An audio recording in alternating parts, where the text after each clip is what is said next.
Southwest Virginia, Scott County, welcome.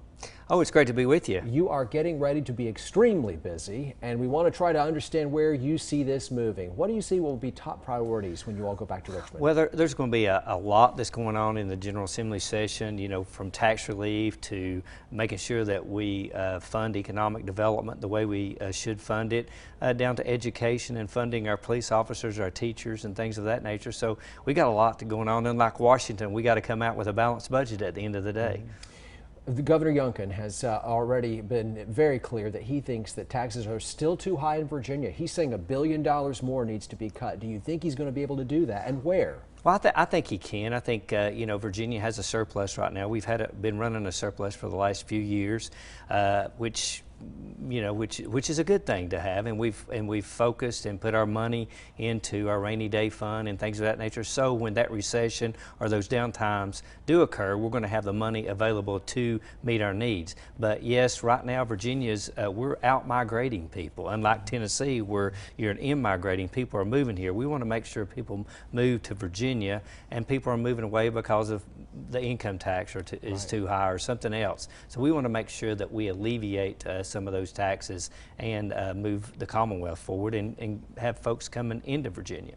Let's jump down into some key issues that have been clearly announced that will be coming up in the session ahead. First up is marijuana. It's legal in Virginia to possess it, a little bit of it, to grow a little bit of it, but you can't sell it. And some have said that's creating sort of a de facto black market. Do you see the House Republicans getting behind some effort to move toward the sale of marijuana? Well, we're going to have to do something, Josh, because of the issue right now is the black market, and we don't know where this marijuana is coming from. Fentanyl is getting into the system, so we've got to figure out some way to thread that needle.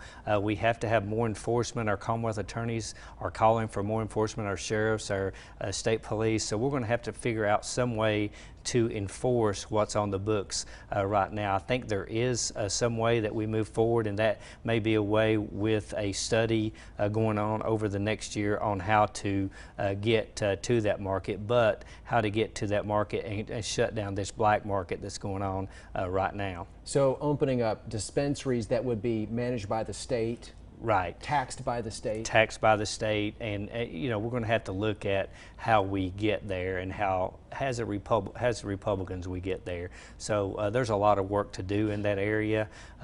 We've been on the phone a lot on that particular issue, and we're going to have to just weigh that out. Now Governor Youngkin, with his appointments, he has now control of the Cannabis Control Authority, so he can his group can really work on the regulation side. Okay, real quickly, electric vehicles. Many Virginians may not know it, that gas-powered car sales will be banned in a period of time at a date in the future. And I'm hearing that Republicans are saying this is the time to overturn that. Do you see that happening in this session? I think we are going to overturn that. I mean, even if with the Senate being barely Democrat, I think we can get a few senators to do that, because when the House had control, when the House was controlled by the other side, the Democrats, they tied our electric car and our gas car model to California, meaning that we would have to be not buying any gas-powered cars in 2030, 2035. So that's just right around the corner. And so I think we're going to get that overturned, because we don't want to be tied to anything that's California. And we'll leave that there. Yes, yes. Let me ask you about abortion. I know that abortion is still legal in Virginia.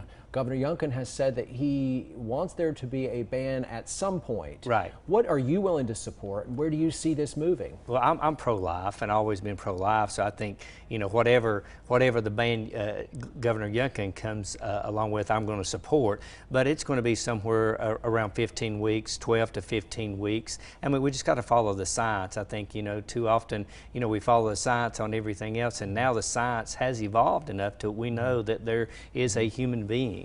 And we have to follow the science, and so I think the governor's going to put a bill in at 15 weeks, and we'll see where that goes. I know it's going to be tough sledding in the Senate, but we may be able to get there. You are just a stone's throw from Tennessee, where almost all abortions are banned. You don't see it going there this session in Virginia? No, I do not see it going there.